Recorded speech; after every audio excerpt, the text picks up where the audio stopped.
प्रिय छात्रों, लक्ष्य वेद परीक्षा नामक पाठ के अंतर्गत आज 13वें और 14वें श्लोक का अर्थ बताने जा रहा हूँ।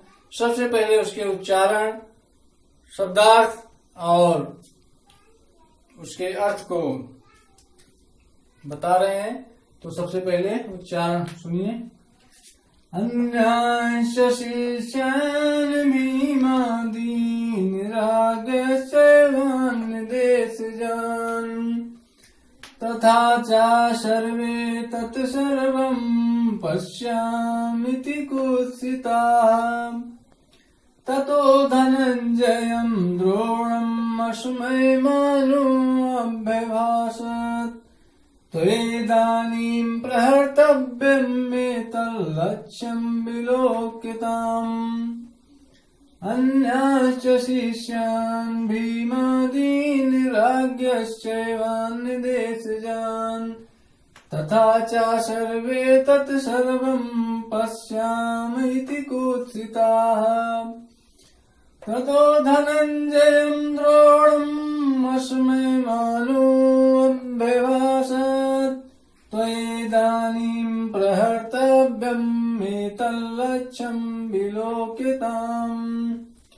अब इसके शब्दार्थ को ध्यान से सुनो। भीमादीन अन्यान च शिष्यान। भीमादीन माने भीम अन्य, अन्यान माने अन्य या दूसरे, चा माने और, शिष्यान माने शिष्यों को। यहाँ पर भीमादीन, अन्यान और शिष्यान तीनों द्वितीय व्यक्ति बहुवचन के रूप हैं।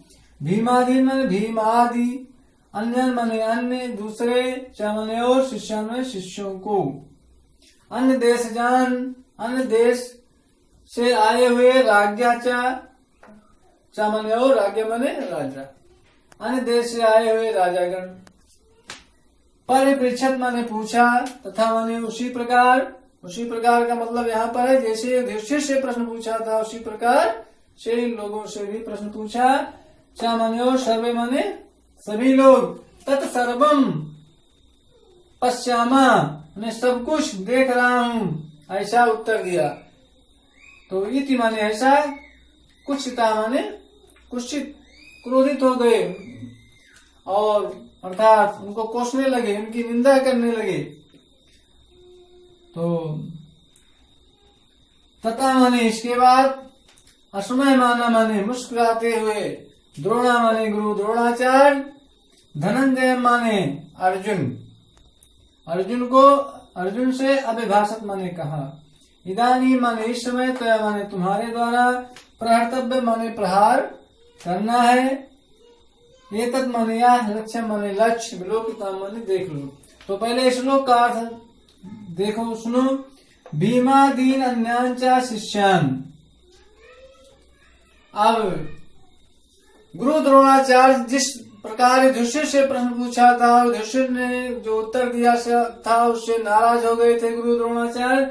उसी प्रकार भीम आदि अन्यान च शिष्यान, भीम आदि अन्य राजकुमारों और शिष्यों से, भीम आदि अन्यान च शिष्यान, भीम आदि अन्य शिष्यों से, और अन्य देश जान राज्ञा चा माने और, दूसरे देश से आए हुए राजाओं से।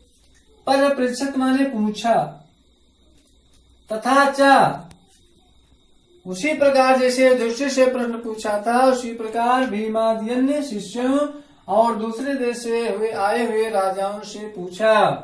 कि जिस प्रकार युधिष्ठिर से, तथा माने उसी प्रकार पूछा, जिस प्रकार युधिष्ठिर से प्रश्न पूछा था कि तुम्हें क्या दिखाई दे रहा है। तो युधिष्ठिर ने कहा, मैं आपको देख रहा हूँ, आज वनस्पतियों को देख रहा हूँ, अपने सभी भाइयों को देख रहा हूँ और गिद्ध पक्षी को बार बार देख रहा हूँ। तो उसी प्रकार भीम आदि शिष्यों ने और दूसरे देश से आए हुए राजाओं ने भी उसी प्रकार उत्तर दिया। उस उत्तर क्या उत्तर दिया कि सर्वे तत्, सर्वे में सभी लोगों ने कहा, तत् सर्वम पश्यामा, वह सब कुछ देख रहा हूँ। जिस प्रकार युधिष्ठिर ने कहा था उसी प्रकार इन सभी लोगों ने कहा कि तत् सर्वम पश्यामा, सब कुछ देख रहा हूँ। तो इति कुत्सिता, इस प्रकार जब उत्तर दिया तो गुरु द्रोणाचार्य कुत्सिता माने उनको कोसने लगे। उनके ऊपर क्रोधित होकर और उनको कोसने लगे, अर्थात उनकी निंदा करने लगे। निंदा का मतलब कि हमने इतने परिश्रम से, ध्यान पूर्वक, एकाग्रचित से आप लोगों को मैंने ज्ञान दिया, धनुर्विद्या की शिक्षा दी, लेकिन आप लोग कुछ भी सीख नहीं पाए, सब व्यर्थ हो गया। इसलिए उनकी निंदा करने लगे, उनके ऊपर क्रोधित हो गए। दूसरे श्लोक का अर्थ है कि तथा अस्मै मानः द्रोणा धनंजयम अभिभाषत। इस प्रकार जब युधिष्ठिर ने उत्तर दिया, उसी उत्तर का अनुसरण भीमादि और दुर्योधन के सभी भाइयों ने किया, दुर्योधन ने भी किया, तो सबके ऊपर नाराज हो गए कि हमारा पढ़ाया हुआ सब व्यर्थ हो गया। तो इसके बाद अब केवल बचे अर्जुन।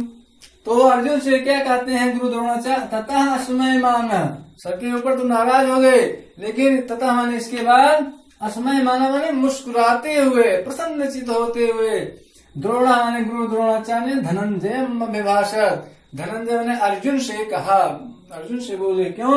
क्योंकि उनको अर्जुन के ऊपर भरोसा था कि पहले सबकी परीक्षा ले लूं, अर्जुन के ऊपर तुम्हें विश्वास है, अर्जुन तो सफल होगा ही, उनको पूर्ण विश्वास था। इसलिए अंत में इसके बाद अस्मै मानः द्रोणा धनंजय अभिभाषत, अर्जुन से मुस्कुराते हुए गुरु द्रोणाचार्य बोले, अभिभाषत माने कहा, इदानीम त्वया प्रहर्तव्यम, इस समय तुम्हें प्रहार करना है। तो सबकी हो चुकी, सब असफल हो गए, अब केवल तुम ही बचे हो, इसलिए अब तुम्हें इस समय तुम्हें ही प्रहार करना है। इसलिए एतत् लक्ष्यम विलोकिताम, इसलिए तुम अपने लक्ष्य को देख लो कि गिद्ध पक्षी कहाँ पर बैठा है, निशाना किस प्रकार लगाना है, तुम तैयार हो जाओ। तो सबसे जब निराश हो गए गुरु द्रोणाचार्य, तथा इसके बाद अस्मै मानः द्रोणा, मुस्कुराते हुए प्रसन्नचित होकर गुरु द्रोणाचार्य ने धनंजय अभिभाषत अर्जुन से कहा, इदानीम त्वया प्रहर्तव्यम, इस समय अब तुम्हें प्रहार करना है, इसलिए तुम एतत् लक्ष्यम विलोकिताम, इसलिए तुम अपने लक्ष्य को देख लो कि किस प्रकार मुझे लक्ष्य भेद करना है, निशाना लगाना है, किस प्रकार बाण चलाना है, अपने खुद पूरी तरह से तैयार हो जाओ। तो इस प्रकार गुरु द्रोणाचार्य को विश्वास था कि अर्जुन अवश्य ही लक्ष्य भेद कर पाएंगे, इसलिए उनसे प्रसन्नचित होकर कहा। तो ये 13वें और 14वें श्लोक का अर्थ हुआ शेष अगले दिन। धन्यवाद।